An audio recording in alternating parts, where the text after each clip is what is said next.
Angleterre, France, Allemagne, Italie...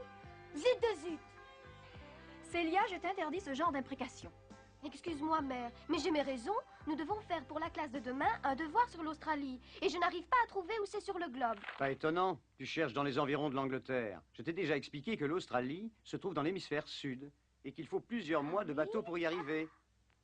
C'est ça, Alice. Tu devrais maintenant la trouver. Je la tiens. Ah oui? On dirait une grosse tache. L'Australie est un vaste continent très intéressant en plus, à bien des points de vue. C'est ce que dit notre professeur, mais je ne vois pas pourquoi. Je sais qu'il y a des kangourous, des émeus, des koalas marsupiaux, des ornithorynques, et c'est tout. Et beaucoup de moutons qu'on y a implantés il y a un siècle. Et après, les moutons me plaisent encore moins que ces idiots de kangourous ou ces bizarres ornithorynques. Célia, domine-toi. Oh, qu'est-ce qu'elle a contre les moutons? Ils sont mignons.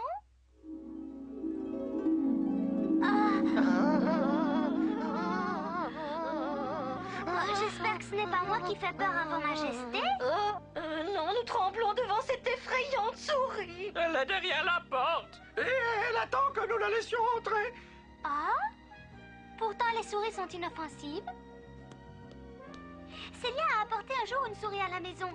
Elle avait plus peur de nous que nous d'elle. Alice, t'en prie. Parle plus lentement. La souris, Alice, la souris.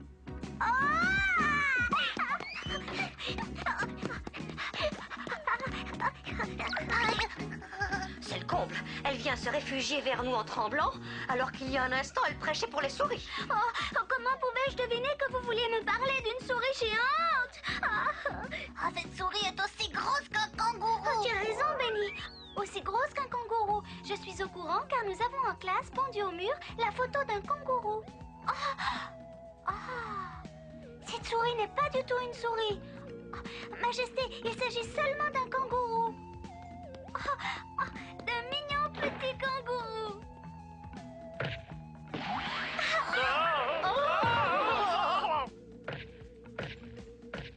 Attends, reste ici. Reste ici. Pourquoi tu as peur de nous? Nous ne te ferons pas de mal. Attends, kangourou. Oh, je t'en prie.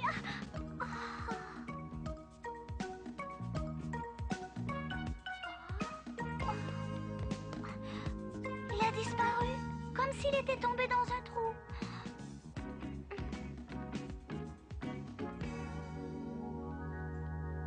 Je ne comprends pas pourquoi, mais si tu y tiens, je vais envoyer mes soldats pour le chercher. Pour qu'il soit arrivé jusqu'ici, probablement qu'il s'est caché au milieu du dernier troupeau de moutons qui est parti d'Australie pour être livré au pays des merveilles.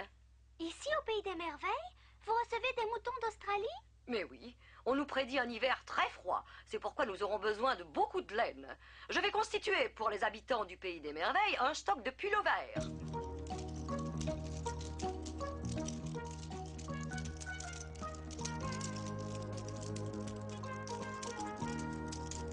Cela devient insupportable. On nous fait tricoter du matin jusqu'au soir. Oh, je veux rentrer chez moi. Et toujours un pullover d'une seule et même couleur, quel manque d'imagination.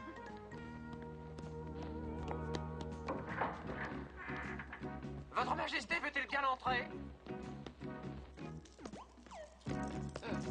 Pourquoi y a-t-il cette odeur de roussi? Les moutons travaillent si vite que leurs aiguilles fument, Votre Majesté.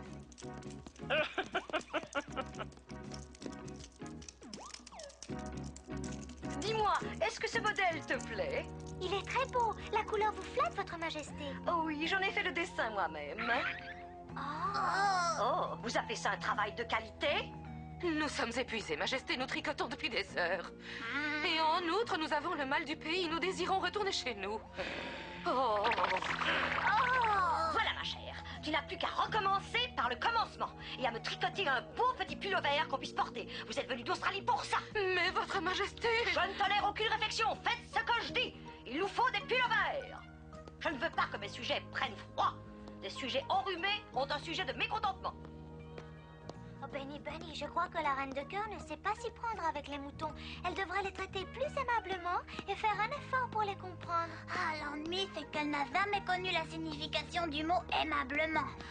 Dans ces conditions, nous devons trouver une solution pour encourager les moutons. On pourrait peut-être leur procurer un meilleur logement. Ils ne sont pas à l'aise dans cette cave. Bonjour, mademoiselle. Bonjour. Oh, tu dois pouvoir nous aider, car tu viens d'Australie comme les moutons. Tu es le plus qualifié pour leur redonner courage. Du moins, C'est sauvé par ici, vite! Je dois vous quitter. Ne le laissez pas s'échapper!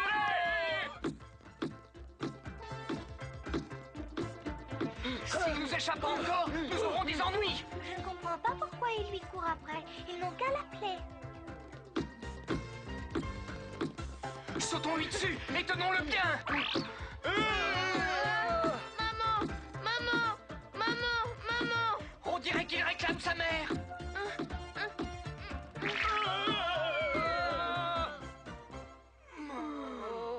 Oh, petit, il t'en fait peur.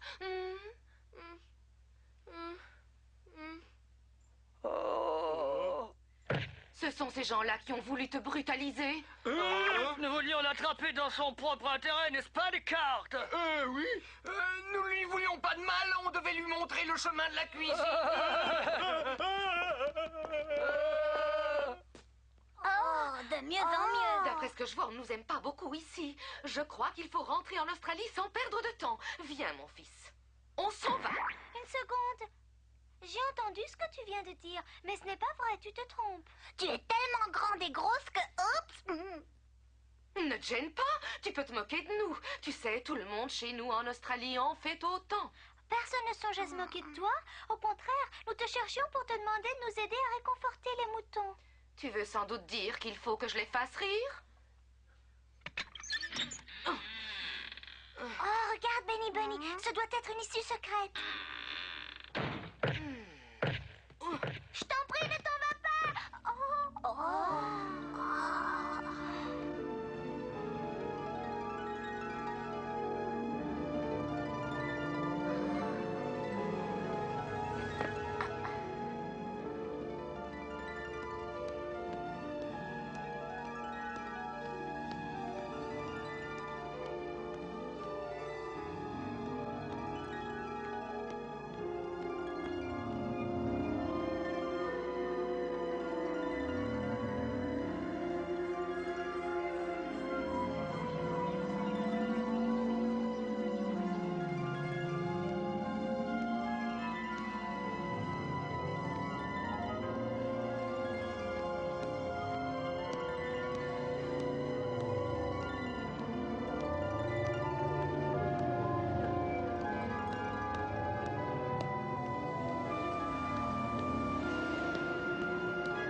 Où sommes-nous arrivés? Bizarre.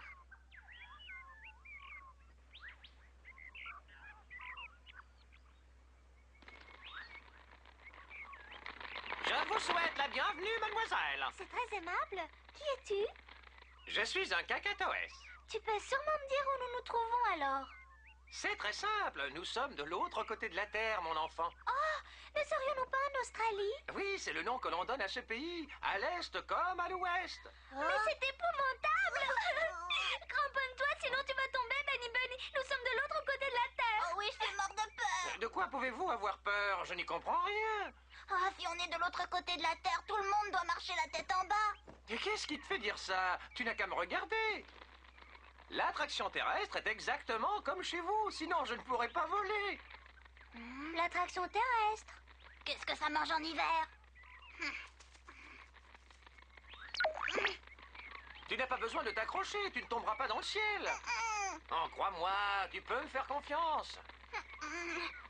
Essaye encore, Benny Bunny.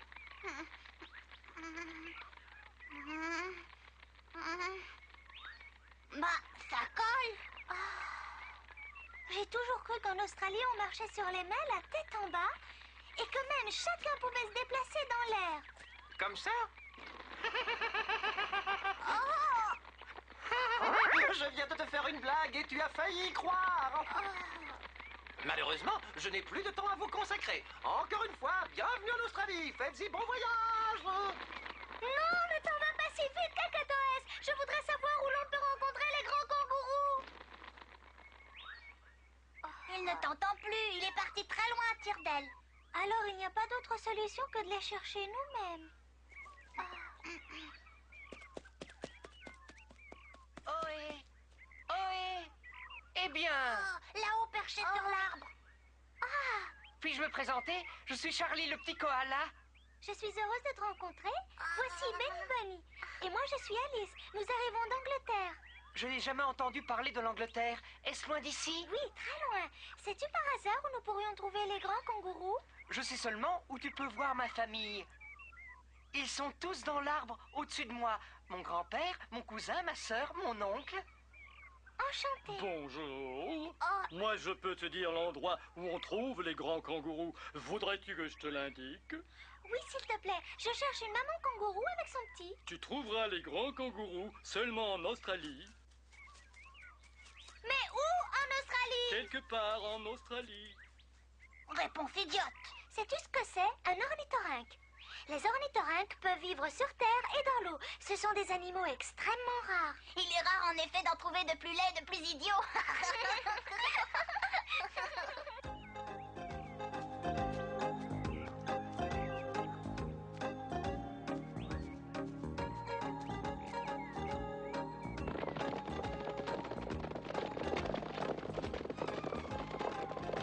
Bonjour, connaîtriez-vous un kangourou qui serait plus grand et plus gros que vous? Bien sûr qu'on la connaît. C'est la maman kangourou la plus grosse d'Australie. C'est Fatty, elle est là-bas. Elle est sur un tronc d'arbre et elle a l'air très vexée. Mon fils parle toujours à tort et à travers, mais cette fois, je ne peux pas le contredire. Il a raison. Fatty est une vraie honte pour la famille des kangourous. Ce ne sont pas des camarades bien charitables. Ah.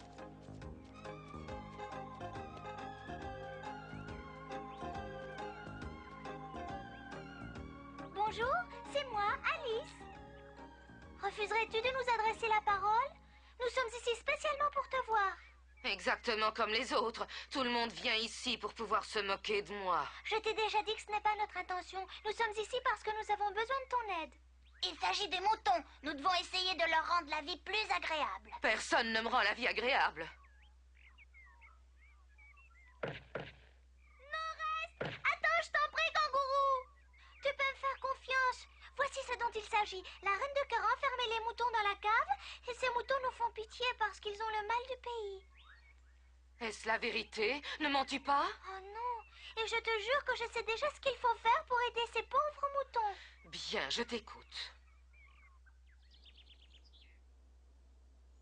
C'est là qu'est le problème, Majesté. Et si vous permettez, je vais vous faire maintenant ma proposition. Cette maman kangourou est prête à emmener tous les moutons dans sa poche chaque fin de semaine pour qu'ils puissent se reposer en Australie. Et qu'arrivera-t-il ensuite? Ils reviendront ponctuellement chaque lundi matin et pourront tricoter de bien meilleure humeur. Au nom de tous les moutons tricoteurs, je prie votre majesté d'accepter cette proposition. Oui, si nous obtenons ainsi des pulls verts de meilleure qualité, je suis absolument d'accord. Merci, Majesté. Mais n'essayez pas de me jouer un tour. Si vous ne revenez pas en temps voulu, je lancerai mes soldats à votre poursuite. Majesté, je prends volontiers la responsabilité de ce retour. Pour la première fois, j'ai l'impression d'être utile à quelque chose et c'est une sensation délicieuse. Si tu veux te rendre utile, je vais te demander un service. Emmène-moi chez la Reine Blanche des échecs. Volontiers. Pour moi, ce n'est pas difficile. C'est pourquoi je n'exigerai pas une grande compensation. Il faudra que je paie. Dans la vie, on n'a rien pour rien. Votre Majesté doit en avoir fait l'expérience. Je veux descendre. Pourquoi? Je ne suis pas exigeante.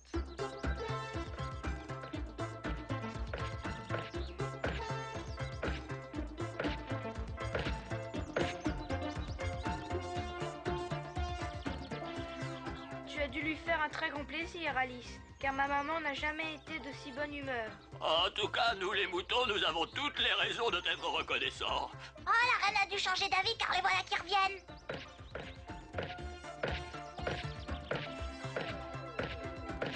Qu'y a-t-il, Majesté? Vous avez changé d'avis? Vous n'avez donc pas vu que le château brûle? Oh. C'est pour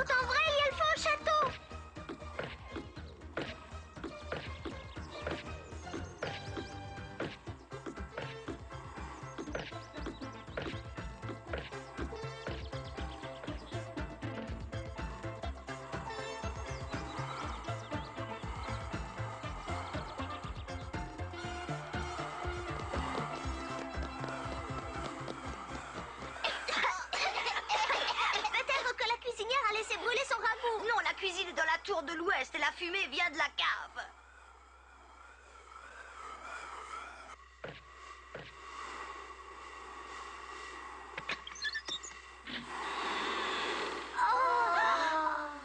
Ça brûle. Nous sommes tous en grand danger. Et où y a-t-il le feu? Il y a le feu en Australie. Alors éteignez-le. La fumée me fait tousser.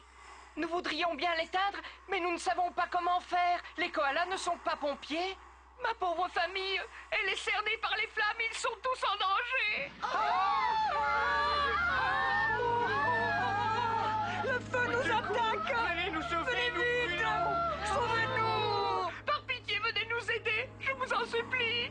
On ne peut pas laisser les koalas dans cette situation. Il faut qu'on leur porte secours. Quand les buissons brûlent en Australie, notre salut est dans la fuite. Oh oui, mais c'est de la lâcheté. Non, nous sommes prudents, c'est tout.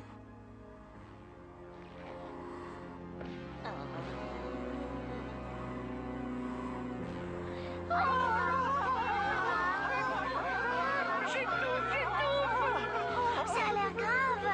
Vite, nous allons j'ai peur du feu. Il nous a donné pas. Au secours, Cours vite là-bas pour te rendre compte. J'y vais, Alice.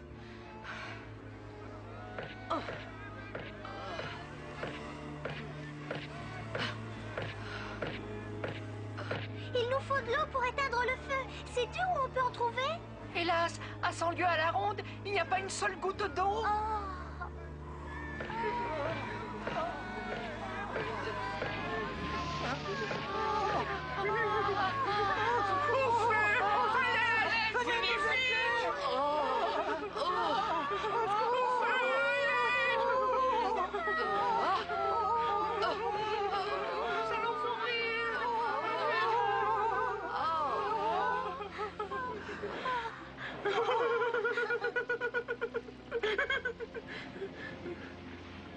Vite, dépêche-toi! Le feu gagne du terrain! N'hésite pas, tu dois sauter!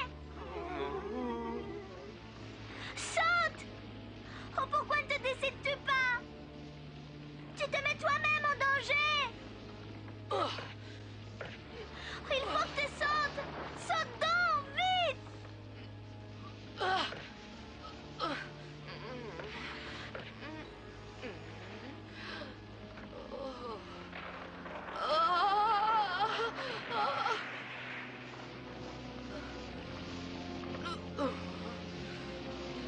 Nous te remercions quand même, car tu as fait tout ce que tu pouvais. Mais nous sommes trop lourds pour toi. Tu es mon ami pour toujours.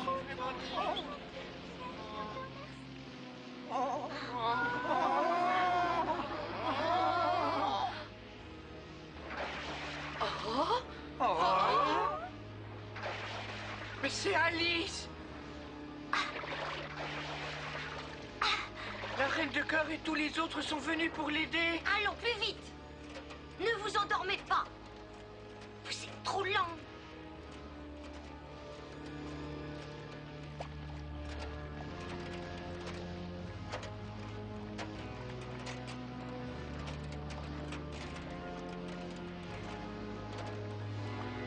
Le suivant. Voilà, dépêchons-nous.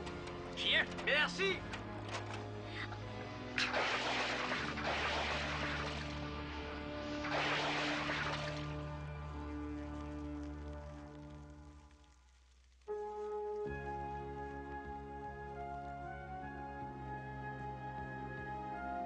Merci beaucoup. Sans toi, nous n'aurions pas survécu. Mais non, voyons, je n'ai pas pu faire grand-chose. Ce sont les habitants du pays des merveilles qui nous ont sauvés.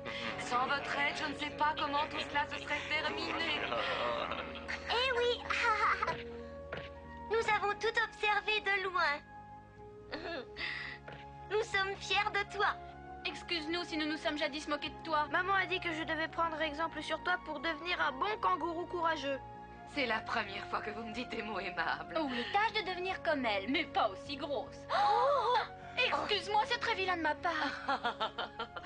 Ton embarras fait vraiment plaisir à voir.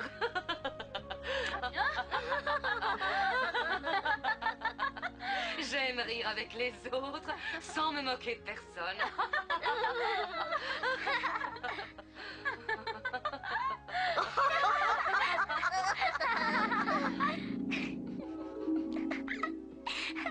J'ai l'impression que ta rêverie était très amusante. Est-ce que notre petite demoiselle accepterait de quitter le maquis australien pour venir dans une salle à manger anglaise avec toute sa famille? Je suis vraiment surprise. Comment sais-tu que je viens de rêver de l'Australie, papa? En dormant, tu as parlé d'une maman kangourou. J'en ai rencontré une, ainsi qu'un koala nommé Charlie, et j'ai même trouvé un raccourci pour l'Australie. Ah oui? Je ne savais pas qu'il pouvait y avoir un raccourci. Viens, tu m'en parleras pendant le repas. Ça t'intéresse? Bien sûr que ça m'intéresse beaucoup de connaître une route plus courte pour l'Australie. Viens. Dans la cave du château de la Reine de Cœur, il y a un passage secret avec des escaliers qui descendent et qui mènent droit en Australie. Ma petite sœur a encore rêvé. Oui, et après? La prochaine fois, nous vous raconterons ce qu'Alice imagine à propos d'un voyage en ballon. À peine est-elle arrivée en rêve au pays des merveilles qu'elle se trouve en pleine préparation de la fête aérienne donnée par la Reine de Cœur. Celle-ci doit du reste prendre part personnellement à cette compétition. Elle dispose d'un somptueux ballon. En outre, la Reine de Cœur a fait promettre à tous les participants de s'effacer devant elle pour la laisser gagner. Une curieuse compétition que celle-là, puisque le vainqueur est désigné d'avance. Mais Alice ne tarde pas à se rendre compte que cette promesse rend la course palpitante. En effet, pour perdre et pour ne pas atteindre le but en vainqueur, Alice et ses amis doivent faire preuve de beaucoup d'adresse. Nous vous donnerons tous les détails dans notre prochain épisode.